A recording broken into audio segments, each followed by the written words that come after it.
Assalamualaikum warahmatullahi wabarakatuh. Hai anak-anak, berjumpa kembali di pembelajaran jarak jauh, pelajaran PAI dan Budi Pekerti kelas 3 semester 1. Hari ini Ibu akan mengajak kalian menonton video tentang kisah Nabi Yusuf alaihissalam. Kalian pernah dengar tentang Nabi Yusuf alaihissalam kan? Kalau begitu, nanti kita akan saksikan bagaimana kisah tentang Nabi Yusuf alaihissalam.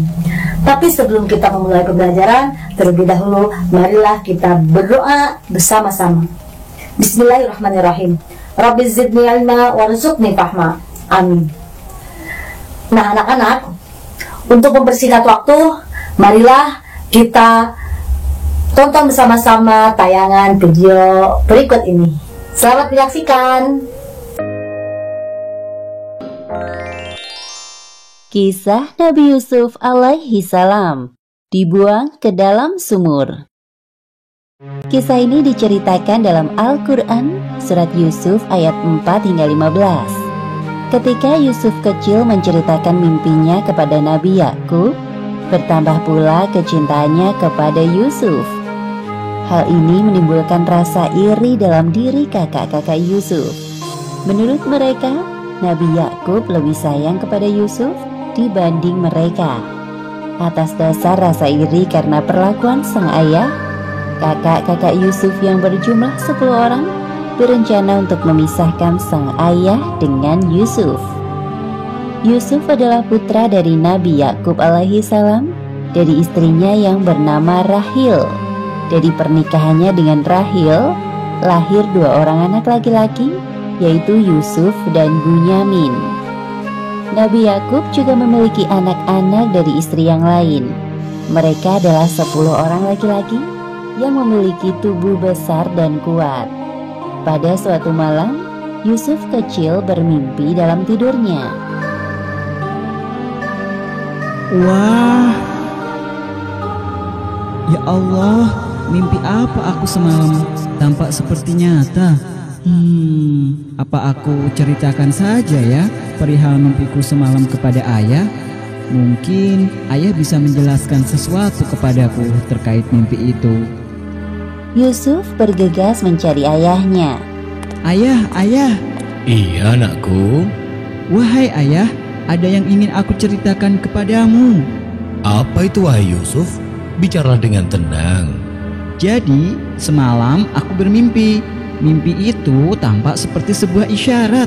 Apakah engkau bisa menafsirkan mimpi itu, wahai ayah? Memangnya apa yang engkau mimpikan semalam, wahai anakku?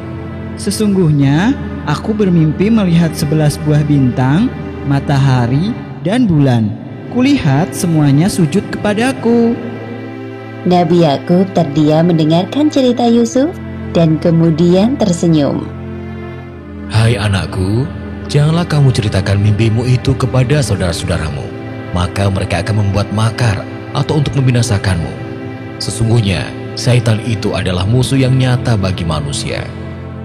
Mimpi Yusuf tersebut merupakan sebuah isyarat kenabian, seperti yang disebutkan dalam Al-Quran, surat Yusuf ayat 6.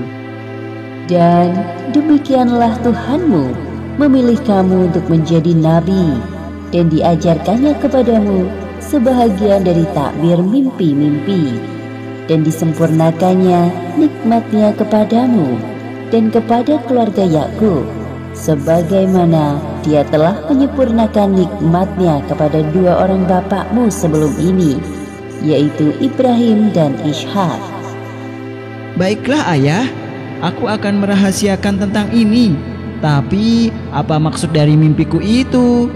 Satu hal yang harus engkau ketahui, anakku, bahwa Allah telah menyiapkan kehidupan yang mulia untukmu kelak. Nabi Yakub mencium kening Yusuf dengan penuh rasa cinta. Setelah peristiwa itu, kecintaannya kepada Yusuf semakin bertambah. Ia sadar bahwa Yusuf kelak akan meneruskan perjuangan dakwahnya. Kepribadian Yusuf yang menyenangkan menambah kehangatan dalam keluarga Yakub. Namun hal tersebut tidak berlaku bagi kakak-kakak Yusuf. Yusuf, itu lucu sekali. Lucu kan ayah? Iya bener Kak, cerita itu lucu sekali. Kepribadian Yusuf yang sopan, patuh dan menyenangkan menimbulkan rasa iri di hati kakak-kakaknya. Mereka beranggapan bahwa ayahnya pilih kasih terhadap Yusuf. Apa sih yang mereka tertawakan? Kelihatannya seru sekali. Ah, engkau seperti tidak tahu saja. Yusuf itu pintar sekali mengambil hati ayah kita. Iya benar. Apalagi ayah selalu tampak bahagia saat bersama dengan Yusuf. Berbeda saat bersama dengan kita. Kalau dipikir-pikir, tidak ada yang bisa dibanggakan dari Yusuf selain dari tampangnya yang kebetulan tampan itu. Memang sih Yusuf itu tampan, tapi bukan berarti ayah jadi lebih menyayanginya. Ya, benar. Itu tidak adil namanya. Pada suatu malam, kakak-kakak Yusuf yang berjumlah 10 orang mengadakan rapat rahasia. Mereka mencari cara untuk memisahkan Nabi Yakub dengan Yusuf. Sesungguhnya Yusuf dan saudara kandungnya Bunyamin lebih dicintai oleh ayah kita daripada kita sendiri. Padahal kita ini adalah satu golongan yang kuat. Sesungguhnya ayah kita adalah dalam kekeliruan yang nyata. Benar sekali wahai saudaraku. Ayah seolah-olah tidak ingat bahwa kita lebih kuat dan cekatan dalam bekerja. Lantas apa yang sekarang harus kita lakukan wahai saudaraku? Bagaimana jika kita bunuh saja Yusuf? Atau kita buang ke tempat yang jauh agar perhatian ayah tidak melulu kepadanya. Kemudian setelah itu kita bertaubat kepada Allah. Sebentar. Aku tidak setuju jika kita membunuh Yusuf. Dia itu adik kita, apalagi ayah kita seorang nabi. Rasanya tidak pantas. Bagaimana jika kita masukkan dia ke dalam sumur agar nanti Yusuf dipungut oleh para musafir dan dijual oleh mereka? Bagaimana saudara-saudara? Wah, itu ide yang bagus. Ya, kami setuju usulan itu. Iya benar. Setuju. Iya, setuju. Malam hari itu juga, perwakilan dari kakak-kakak Yusuf menghadap kepada Nabi Yakub. Wahai ayah, kami ada satu permintaan. Bolehkah kami mengajak Yusuf pergi untuk bermain besok? Untuk apa mengajak Yusuf? Dia masih kecil. Wahai ayah kami, apa sebabnya kamu tidak mempercayai kami terhadap Yusuf? Padahal sesungguhnya kami adalah orang-orang yang mengingini kebaikan darinya. Sebenarnya timbul kecurigaan di dalam benak Nabi Yakub. Beliau merasa ada yang aneh dengan ajakan yang tiba-tiba ini. Sebenarnya ayah berat untuk melepaskan Yusuf bersama kalian. Biarkanlah ia pergi bersama kami besok pagi, agar dia dapat bersenang-senang dan dapat bermain-main, dan sesungguhnya kami pasti menjaganya. Nabi Yakub masih saja terdiam. Beliau punya firasat buruk tentang kakak-kakak Yusuf yang bisa saja mencelakai adiknya. Sesungguhnya kepergian kamu bersama Yusuf amat menyedihkanku, dan aku khawatir kalau dia dimakan serigala, sedang kamu lengah daripadanya. Jika ia benar-benar dimakan serigala, sedang kami golongan yang kuat, sesungguhnya kami kalau demikian adalah orang-orang yang merugi. Benar yang dikatakannya, wahai ayah, engkau tidak perlu khawatir. Kami ini bersepuluh akan menjaga Yusuf dengan baik. Baiklah, kalau begitu, aku izinkan Yusuf ikut bersama kalian. Jaga diri kalian baik-baik. Keesokan harinya, semoga Allah SWT selalu menjaga anak-anakku dimanapun mereka berada. perjalanan pun dimulai. Kak, kita ini mau kemana? Kenapa tidak sampai-sampai dari tadi? Sudahlah Yusuf, bersabarlah. Sebentar lagi kita juga sampai. Nanti puaslah engkau bermain di sana. Baiklah. Yusuf sangat berhati mulia. Tidak ada prasangka buruk dalam hatinya. Bahwasanya saudara-saudaranya telah menyiapkan rencana jahat. Perjalanan tiba-tiba berhenti. Wahai Yusuf, tahukah engkau maksud kami sebenarnya membawamu ke tempat ini? Ada apa ini? Telah lama kami menantikan hari bahagia ini. Apa maksudnya, Kak? Aku tidak tahu apa-apa. Setelah ini engkau akan tahu. Cepat, lepas bajunya. Jangan, Kak.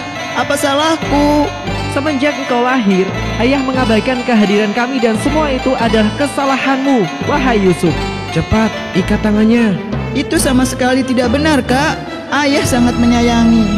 Belum selesai Yusuf membela dirinya, kakak-kakaknya memasukkannya ke dalam sumur. Kak, tolong. Rasakan kau, selamat tinggal adikku tersayang. Sekarang kita tinggal bawa baju Yusuf ini dengan lumuran darah kambing agar ayah percaya bahwa Yusuf telah meninggal dimakan serigala. Baik, ayo kita segera pergi dari tempat ini sebelum ada orang lain yang melihat. Ayo. Sepeninggal kakak-kakaknya, Yusuf meringkuk di dalam sumur sambil terus berdoa kepada Allah. Seperti yang disebutkan dalam Al-Quran, surat Yusuf ayat 15. Dan di waktu dia sudah di dalam sumur, kami wahyukan kepada Yusuf, sesungguhnya kamu akan menceritakan kepada mereka perbuatan mereka ini, sedang mereka tiada ingat lagi. Demikianlah akhir kisah Nabi Yusuf alaihi salam dibuang ke dalam sumur.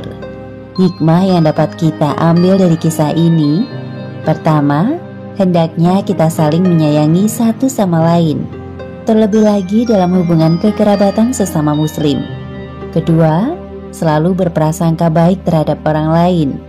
Dan ketiga, jangan mudah membenci seseorang karena kelebihan pada dirinya, apalagi sampai menyakiti. Sesungguhnya syaitan sangat pandai membisikkan hal-hal buruk yang akan merugikan diri sendiri. Wallahu a'lam bishawab. Demikian kisah dari Nabi Yusuf alaihissalam. Semoga kita bisa mengambil hikmah dari kisah tersebut. Pembelajaran hari ini Ibu cukupkan sampai di sini. Kita akhiri dengan membaca hamdalah. Alhamdulillahirabbil alamin. Wassalamualaikum warahmatullahi wabarakatuh.